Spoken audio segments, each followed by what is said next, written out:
Tonight, the Stossel Show has come to one of those ultra-liberal campuses, the University of North Carolina at Chapel Hill. Here, the word freshman is now disparaged. You're not supposed to say that. That's sexist. And speaking of sex, there's a speech code. Explicitly or implicitly asking for sex is against the code. What does that say about free speech and free minds and free people? That's our show tonight.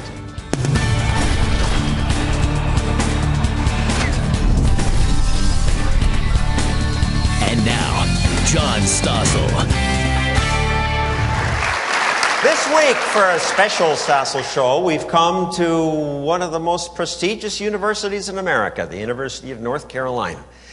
We're here because last night in this auditorium, I debated ex-presidential candidate and former Vermont Governor Howard Dean about the role of government in America. I hope I convinced the students that we should have less government, but I don't know. Whatever you think about government, what's important is that we have an open debate about that. In fact, an open debate about everything. And traditionally, that's what universities were supposed to be about, the open debate. But college campuses these days often are not. And there are two reasons for that. One is that there are some uptight colleges that have speech codes. Here's what you can't say. And two, some campuses are now so liberal that conservatives and libertarians are ostracized if they speak up and say what they believe. Hadley Heath had an experience along those lines. You were a student here. You graduated 2010. A couple of years ago. And Robert Shipley studies free speech in colleges all around America. He's with a group called FIRE, the Foundation for Individual Rights in Education. Thanks for having me. So Hadley, you first. You weren't very political when you first came. And what happened? Right, well, I had some opinions, but during that time I really struggled to sort out what I believed and struggled to know when to speak up and felt a lot of times I should be quiet. You shouldn't speak up because you'd lose friends? Maybe, but you know, there was a variety of students on the other side of the aisle, so to speak. There were some who were very mature, but then there were some other students on campus who could be pretty loud-mouthed about their opinions, and I think that really overshadows the culture on campus. When there's a small group of students who make a lot of noise, it can be very intimidating for people in the minority view. For example, Congressman Tom Tancredo was invited to our campus. Of course, his speech never happened. Protesters shut down that event. Of course, but Tancredo has positions on immigration that you disagree with. Yeah, I disagree with.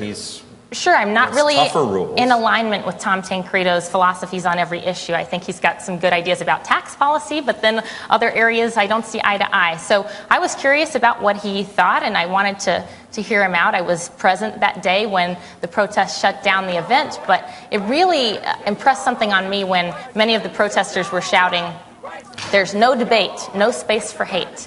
And that really hit home with me that, wow, they honestly don't want to have a debate. There's no debate. And he was shouted down.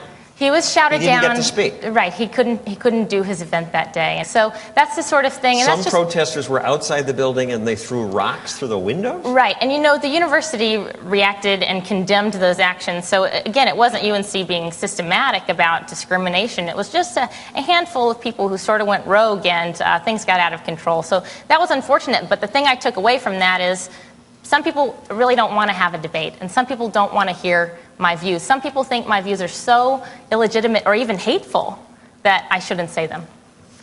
And you go to campuses around the country. Most are liberal for some reason, and other students feel silenced? Yeah, I think that's fair to say. The culture there has become pretty monolithic, and the colleges and universities don't seem to be very interested in doing anything to change that. In fact, if anything, they pass policies and that sort of thing that make it more difficult for students who have minority viewpoints or viewpoints that aren't within the campus mainstream to speak out. And the professors lean left. One survey of 1,400 college professors found 51% are registered Democrats, which is half the group, so what, but only 14% Republican.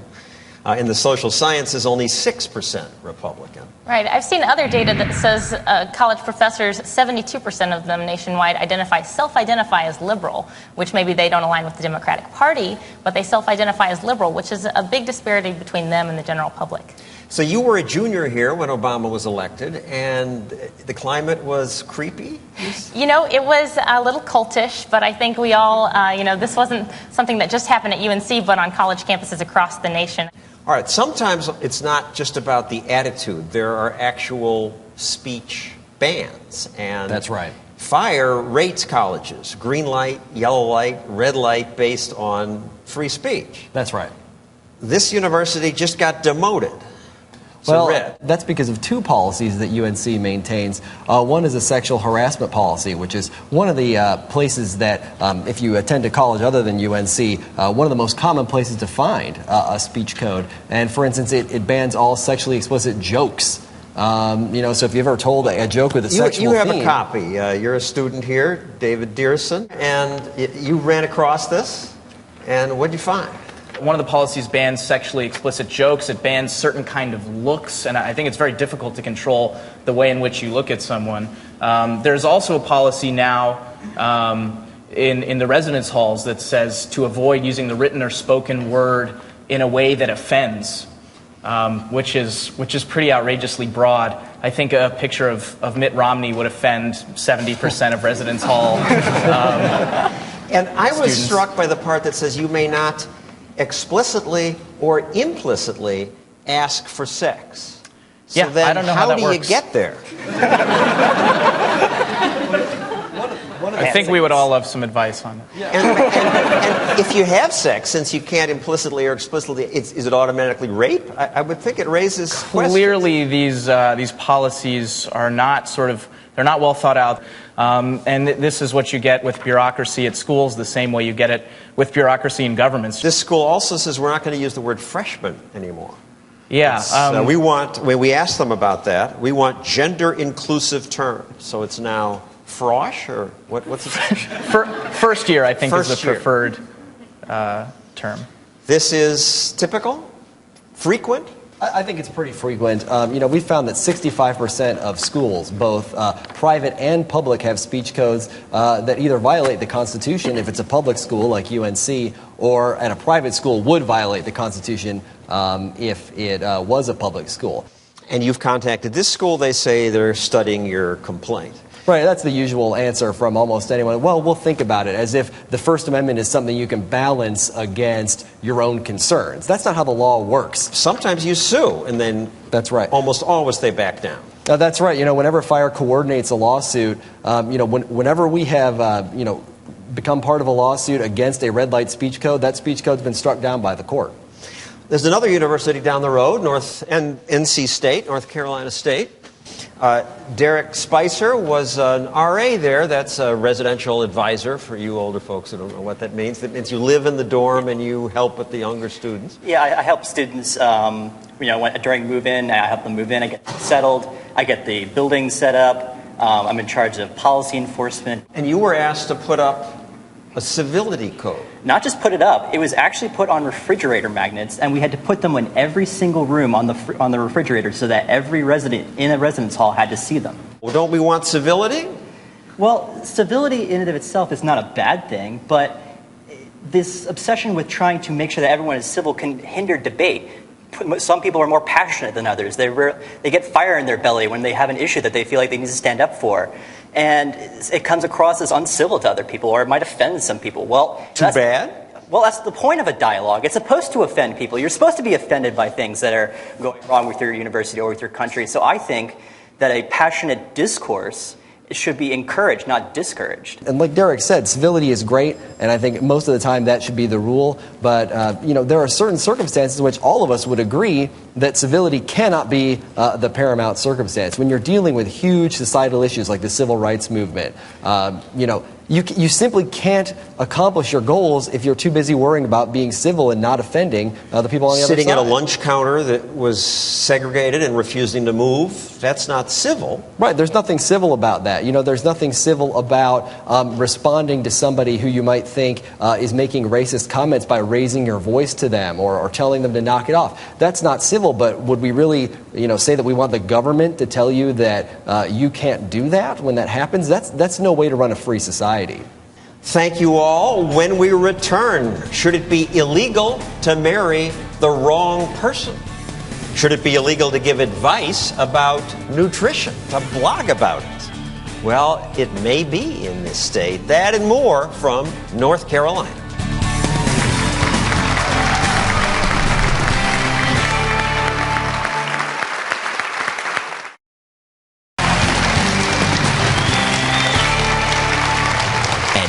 From the University of North Carolina, Chapel Hill, John Stossel. Open speech is not just threatened on campuses like this. It's always threatened somewhere by somebody in authority. Here's another example. Steve Cooksey works for a medical equipment company here in North Carolina, but also on the side, you tried your hand at blogging, and you got interested in nutrition. You wrote a nutrition blog, kind of like Dear Abby, giving advice. And what happened?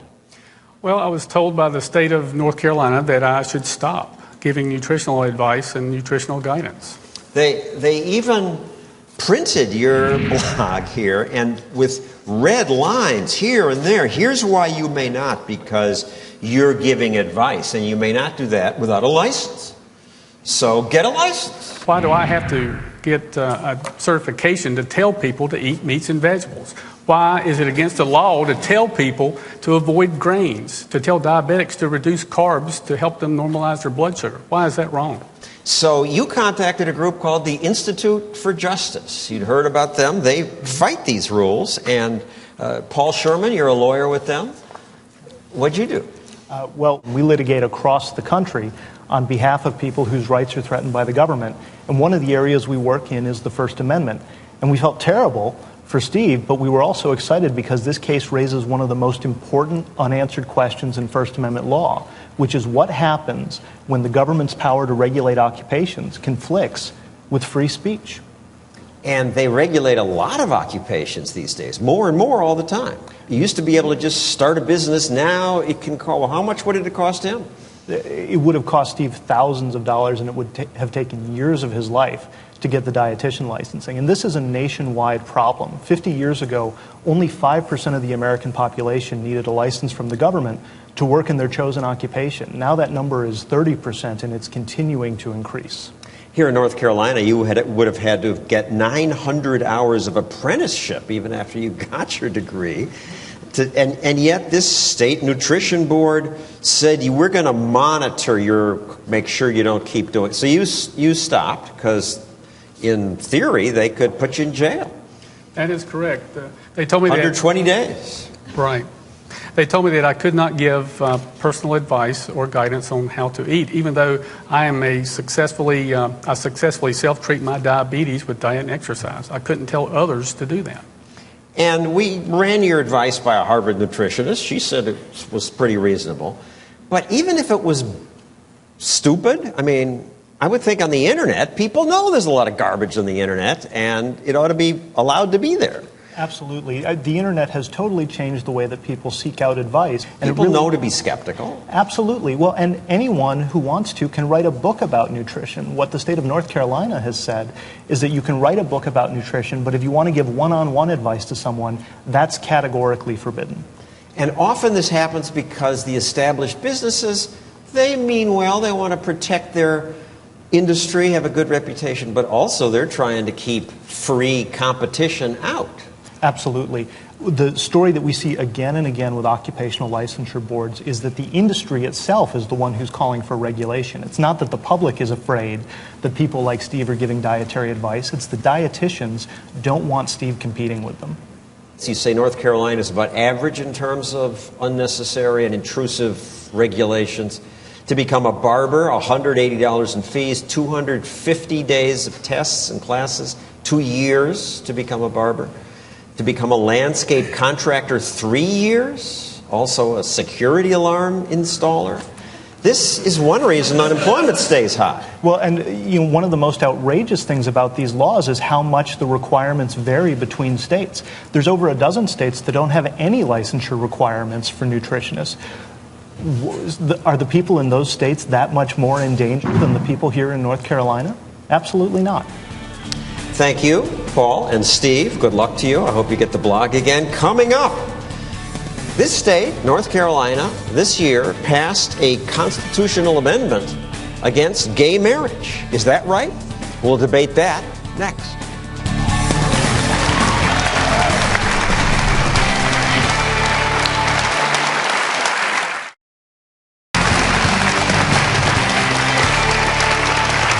We're back with our special Stossel show from the University of North Carolina at Chapel Hill. So let me ask the audience here, how many of you think gay marriage should be legal? Raise your hand. How many of you don't? All right. You're a liberal group, typical. You're not the normal North Carolina audience because I know that. There was just a vote. 60% of North Carolinians apparently disagree. They recently voted in favor of a constitutional amendment that makes sure there won't be court-approved gay marriage. And with us now is Stuart Campbell from Equality North America, who fought against the amendment, and Tammy Fitzgerald from North Carolina Values Coalition. You helped pass it, so you won. Why did you want this? Well, it's important for the people of North Carolina to be the ones who define marriage, not the courts. And marriage is a pre-political institution. You were afraid some judge would just decide this is legal, even though most people oppose it. That's right. It's happened in other states. It's happened in about 6 states. The people of Iowa never thought that would happen there, and the courts redefined marriage for them. The courts in Massachusetts and Connecticut redefined marriage. And so I guess the attack on marriage has been through the judicial system and the marriage amendment. Let me quibble. What do you mean the attack on marriage? To say let gay people marry too expands marriage. How does that attack marriage? Well, I think it's audacious for a society to think they can redefine marriage. Marriage is pre-political. It existed outside of the state, outside of the government for a long time. And so for the government to impose an artificial definition on the people of the state is state interference in marriage. Stuart? Well, I think you first have to realize that we're not trying to redefine anything. We're actually trying to join an institution that we respect greatly.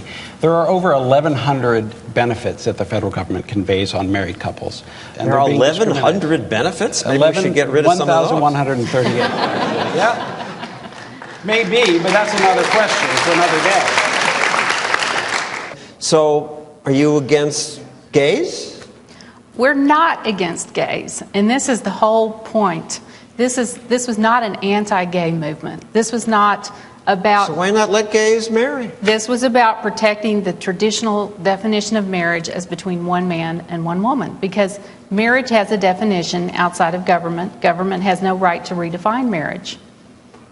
You don't object if people make private contracts and say, I consider myself married to you? No. In fact, they do that already in North Carolina, and nothing in the amendment changed that. There was this whole list of parade of horribles that was supposed to happen after the marriage amendment passed, according to the opposition, and none of that has happened. It was supposed to hurt child custody, and that has not happened. It was supposed to have hurt the ability of well, it's early yet. Well, it is. But so far, about 4 months after the amendment passed, none of this parade of horribles has happened. Stuart? It actually does much more than just marriage. It actually prohibits marriage, civil unions, and one of the concerns we have is domestic partnerships, because it states that only something called a domestic legal union is the only thing legal in North Carolina, but no one's ever defined what that is. Would you have the laws expand further? Should people be allowed to marry 3 women? Polygamy? No, and I think there are reasons why that doesn't make sense, because because our country and the history of marriage is between 2 individuals. The history of our country is telling gays to hide in the closets. Right. Well, and that is not even a debate that we're having right now. We're just But simply why not? saying If the that, principle is that consenting adults should be allowed to get married, why not polygamy? That's something perhaps for another organization to promote. Personally, I'm actually interested in just seeing the gay and lesbian North Carolinians with the ability to get married. The logic breaks down when you talk about the extent to which this private contract theory would go. And so the government has an interest in marriage because marriage is about the future of our country. It's about protecting children. It doesn't make it go away. Well, and I'd like to point out that there's not a single person in this country who is going to get divorced or not married because their gay neighbor does. And that the claim that it's an attack on marriage is completely Tammy, ludicrous. what about that? Well, the whole point is that the government's purpose in protecting marriage is to protect children. Now, children are a natural result of natural marriage between one man and one woman. And so marriage is about tying a man and a woman to each other and to their children. There are a lot of single parents around. Why aren't they in favor of laws that prohibit people who can't have children from getting married? I mean, if that's really the only point, then why do that? What about that? Children are the natural product from a marriage. Now, there are exceptions to that rule. And couples who are childless are not prohibited from marrying, of course, because marriage is about procreation. Doesn't mean that those who can't procreate are excluded from the institution. Except for gays and lesbians. No. We have laws preventing... But there is no set of circumstances under which gays and lesbians can procreate. That is the point. If that's the definition of marriage, then you should limit it to only people that go through a fertility test. If that's going to be the only definition of marriage... You missed the point entirely. No, I get your point. And you missed the point entirely. No, I don't. We have laws We have laws that prevent brothers and sisters from marrying. Exactly. The state has an interest in regulating marriage because the state has an interest in promoting the natural family. Cousins should not be allowed to marry? Exactly. And cousins are allowed to marry in North Carolina. In North Carolina, they can, yes. In 20 states. All right, on that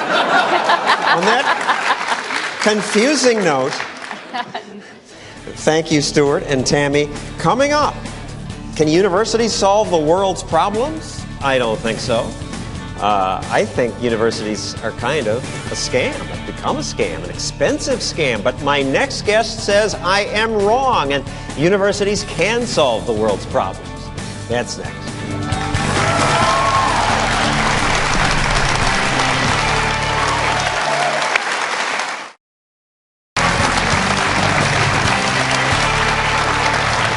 Welcome back from the University of North Carolina. Colleges are supposed to be a marketplace of ideas, but many miss out, says the author of the new book, The Engines of Innovation. That's Buck Goldstein. He's a professor of entrepreneurship here at the university. And you say entrepreneurial thinking is missing at schools? So what entrepreneurs are good at is that intersection between execution and innovation. They're good at taking innovations and making them happen. And by bringing some of those people onto campus, we can increase the impact of the kind of research that goes on at universities. Why? Who cares? Well, the reality is there aren't many places like research universities in our society anymore. In fact, they're really the crown jewels of our society. They're around $300 billion in assets at the major research universities. Some of the most talented intellectually people in the world are here, and the public in general expects more from universities than what it's gotten so far. And crown jewels is a good word in that it's so expensive, the money being thrown by, forced out of taxpayers to universities. What am I getting? I think that's why I say, one reason I say college has become a scam. Well, if you look at the percentage that taxpayers are paying to research universities, it's going down very, very fast. Not fast enough. But I would ask you, who's going to take the place? The private sector will bring innovation. Okay, so I was in the private sector and was CEO of a major company. You sold it. It's quarter-to-quarter mentalities that don't allow the kind of research that creates true innovation in our society. And the fact is, there are things that universities can do that the private sector can't afford to do. Like what? What have we got from all these billions of dollars in research universities? You know, have you ever been on the internet? I have. I've heard of that. Oh, good, good. The original browser was invented at the University of Illinois, okay? And much of the microchips that power our computers were invented at Stanford, okay? So, what else? And those, okay, so here we have a Nobel Prize winner, and his invention was the lab rat, a mouse that was consistent, and this guy spent like 30 years to get exactly the right rat, so all these research, well, no company is going to invest 30 years to get exactly the right rat so that all the scientists can do the kind of research they need with mice. So there is a role. Now, we're lousy at commercialization. We know that. Bringing it to consumers, we're bringing it to market. Making it exactly, useful. Exactly. And we need help. And so one of our views is we need to get more entrepreneurs onto campuses to help with commercialization. And the schools that do that are going to have a much higher impact. And frankly, it's students who play a huge role in getting that done. And let me go on to part 2 of my scam accusation. I did okay with part 1, didn't I? So far, so good. Yeah. The 60 biggest research universities have endowments totaling $250 billion. Yeah, it's a lot of money. I won't give money to my alma mater. They have $17 billion endowments sitting in I'm going to call development office and tell them to stop calling you. They know. I bet they do. And one result of this is that the taxpayers are being hit. Plus, with all this loan money coming in, tuition goes up. And over the past 25 years, inflation's been 100%. Healthcare costs, we're all upset about that, 220%. College tuition, more than 300%.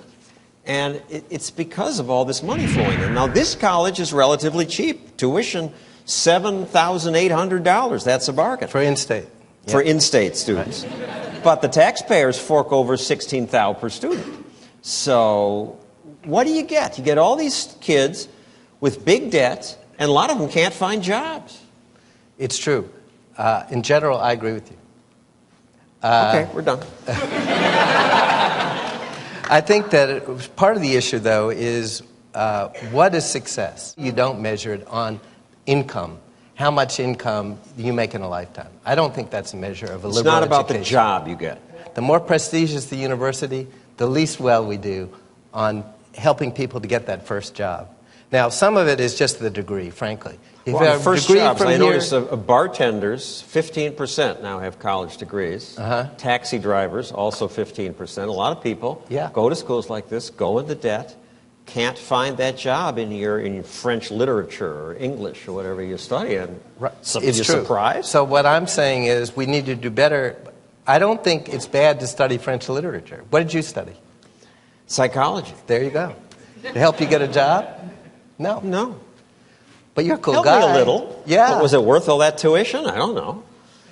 So, I wasn't suited for college. All this intellectual I learned how to play poker. I learned how to chase women. It was useful, but I didn't have to pay all that. I think it is not an indice of how much money you make is not an indice. Much of it, I think, you learn character. Well, I think you learn. In some cases, hopefully you do, and I think. In a liberal education, the most important thing we can do is to cause people to think about things and learn how to think, just like you are doing on your show every week, which is to get people to think about things maybe in ways they hadn't thought about them before. I think that's a noble thing to do. But my show is free. Your show is free. Or a cable subscription is the cost. Right. I don't think anyone's being forced to pay tuition. And I think it's clear that some places the tuition is worth it, and there are probably some places where it's not. Thank you, Buck Goldstein. Coming up, we hear what the students have to say.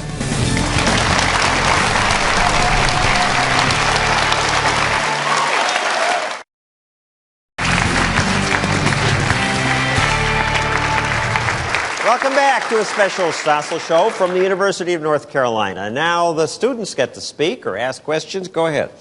What's Hi. your name? Hi, I'm Praveen. I'm a senior at Duke University. Oh, okay. So I do some research at a lab in the biology department, and most of the research in that department is funded by NIH grants. I was wondering, do you think if we were to, say, cut funding or abolish the NIH, how do you think the private sector would react, and would it fund that same type of research? Good question. Libertarians are torn about this. Libertarians say government does too many things. The private sector can handle it all. But many say basic science, the National Institutes of Health, that's something that government needs to do. I mean, I'm skeptical because who do they give the grants to? Old people. My 70-year-old brother just got one. And most innovation comes from kids your age, because the establishment knows how to work the system. But maybe the NIH is one of those things we do need. Thank you. Thanks. Go ahead.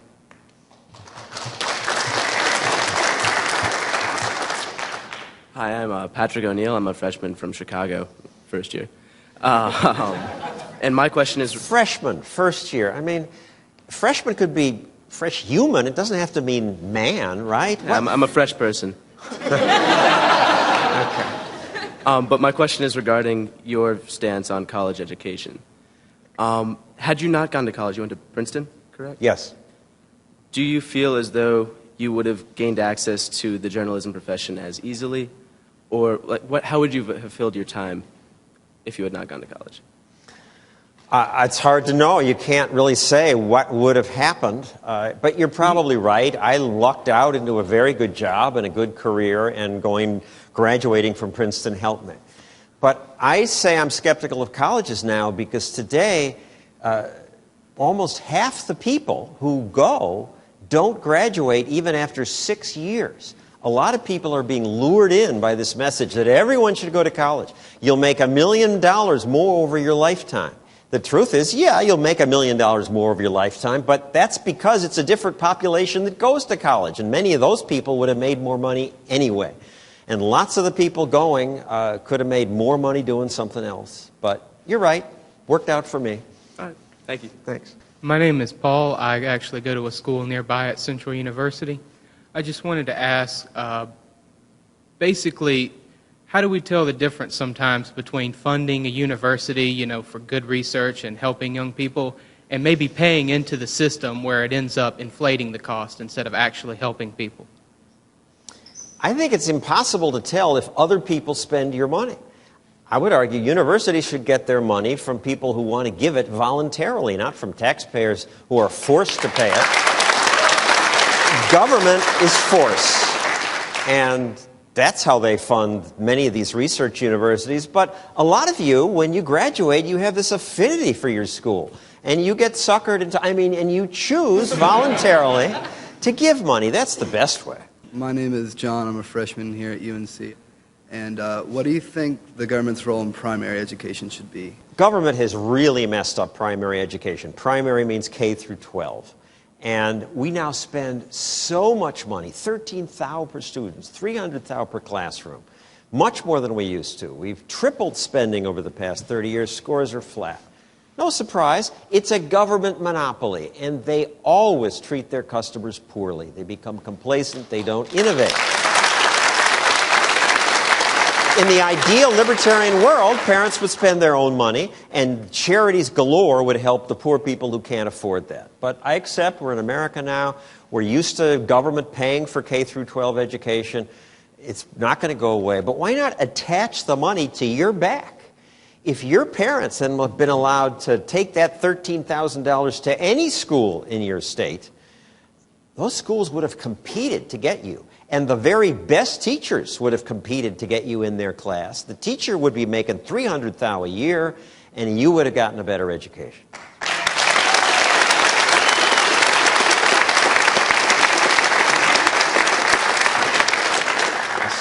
My name is Taylor Watts. I'm a freshman here at Chapel Hill, and I was wondering, what is your views on gun control? A lot of my hallmates believe that no one should have a gun. That is our Second Amendment right. What is your views on this?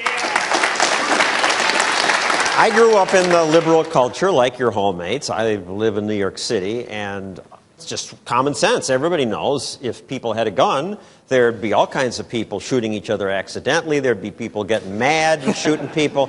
Death, blood in the streets. I even said it to Al Sharpton once. What if it were legal for people to carry a pistol on their person? Oh, there'd be blood in the streets, he said. But of course, that's the law in most states now in America, and I have learned through the work of John Lott and others that, gee, it doesn't increase crime or shootings, that in fact, in some cases, there are fewer bad guys killing people because the bad guy worries that you might be packing. Exactly. So it is the Second Amendment right, and with certain limits, you ought to be able to have a gun. Thank you. Hi, my name is Sterling Little. I'm a senior here at UNC, the freshman first-year thing that we've been talking about a little bit. You framed it as a free speech issue, which there's no policy enforcing as a free speech issue. It's sort of a political correctness issue. But, I mean, my view on it is even if it, helps one incoming first year feel less alienated on campus, it's a pretty harmless change that you refer to the change with, like, a certain amount of disdain. I don't know, why the negative feeling towards just a university policy of the official title of a group of Because kids? enough is enough. I can't believe a woman would feel disrespected by being called a freshman. And I agree, we've had a sexist country. When my daughter was born, I went through all the Dr. Seuss books and her children's books and changed the he's to she's because I didn't like it that they were all he's. But freshmen? Come on. Fair.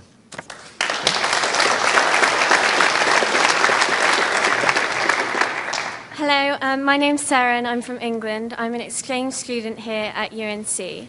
Back home, my university education for my entire degree costs roughly $15,000 wherever I go, whereas here it's ridiculously expensive to study out of state.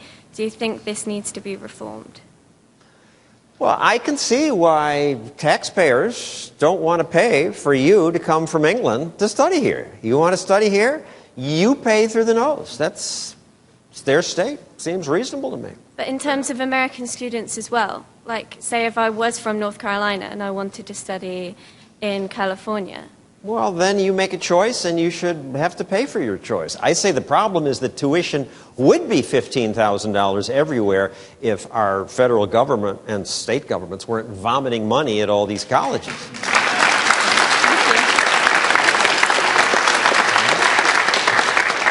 Hi there, my name is Anthony Jordan, and I'm a senior here at the University of North Carolina at Chapel Hill. And my question to you is about the media, the Fourth Estate, and its relationship to the government. And do you think that nowadays media in general is being too soft on political candidates, especially in debates? They should ask more hard-hitting questions and try to really get answers, like, for instance, asking a candidate at a debate, how do you win a war on terror, or questions like that? What are your thoughts on that? I wish they would ask, how do you win the war on terror? But by and large, I think the media is pretty tough these days. Okay. Thank you.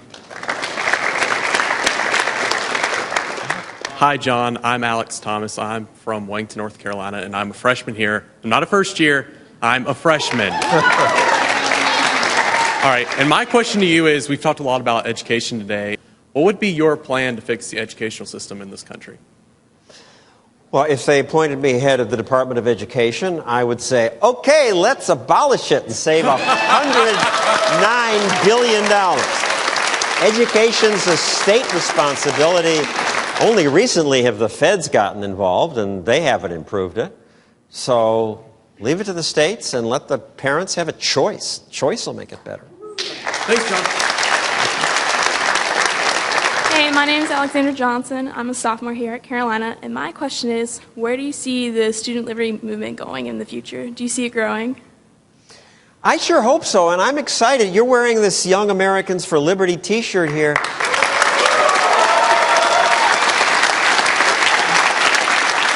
When I was in college, there were college Democrats and a couple college Republicans. Now, at least, there's this new movement, Students for Liberty, chapters in many colleges, and it does keep growing. I hope it keeps growing. One thing I've learned, though, as a believer in liberty, it's a fatal conceit to predict the future. So who knows what will happen? When we come back, we will hear more from the students here, and they are smarter than I was when I was their age. That's next.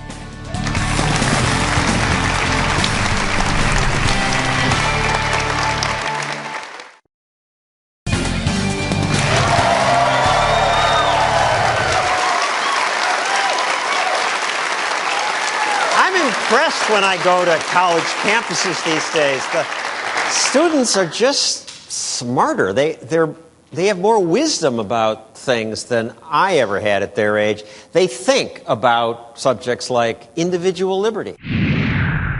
Now that some governments ban trans fats and big sodas, are they going to start banning certain things like where we can eat and, how much we can eat? The fourth estate and its relationship to the government. Do you think they should ask more hard-hitting questions, like, for instance, asking a candidate at the debate, how do you win a war on terror? Why then do we need a monopoly on force, that's what government is? Why should we stop there? Why are monopolies good in some... Private police forces, but they don't scare you? No, not at all. It's also economically inefficient to go ahead and just ransack people's homes and kill people. A lot of my hallmates believe that no one should have a gun. That is our Second Amendment right. Why should the government even be in charge of defining marriage, period? Both of your guests argued about how to define it. Why should they define it at all? Each individual religion should be able to define their own idea of marriage. We have separation of church and state. That should not bleed into my government so that the government tells me as a secular individual how my view of marriage should be legally recognized. It's good to know that today's students think about such things. That's our show from the University of North Carolina, Chapel Hill. Thanks for watching.